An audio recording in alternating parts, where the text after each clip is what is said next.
అన్న గ్రామాల్లో ఉండే మనం మన పంటను మంచిగా పండిస్తేనే రేపు ఆపత్తిలో ఎవరైనా సరే మనకు ఎంత డబ్బైనా ఇవ్వడానికి ముందుకొస్తారు.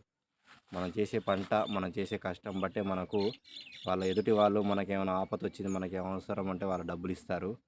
ఎలా అంటే ఒకవేళ మనం మంచిగా పండిస్తేనే మనం ఊర్లో వెళ్ళినా గూడా నలుగురు రైతులు మనల్ని అడిగి సలహా గూడా తీసుకుంటారు, గౌరవిస్తారు.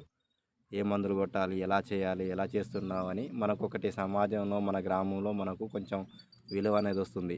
ఇప్పుడు ప్రభుత్వ ఉద్యోగులు ఉన్నారనుకోండి, వాళ్ళకు ఆ పదవి ద్వారా ఎలా గౌరవిస్తారో, వ్యవసాయం చేస్తున్న మనకు గూడా మనం చేసే కష్టం, మనం చేసే పంట అధికంగా పండిస్తేనే ఒక సిస్టమేటిక్‌గా ఇప్పుడు టెక్నాలజీ తగ్గట్టు మనం యువ రైతులం పండిస్తేనే మనకు గూడా అలాగే సేమ్ గౌరవం కలుగుతుందని నా అనుభవం ప్రకారం నాకు తెలిసింది.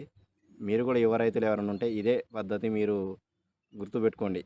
ప్రభుత్వ ఉద్యోగంతో సమానం మనం చేసేది కూడా. దానికంటే ఎక్కువనే వ్యవసాయం అంటే. ఎందుకంటే అందరూ వ్యవసాయం ఉంటేనే కదా అన్నం తినాలన్నా, ఏది చేయాలన్నా ముందు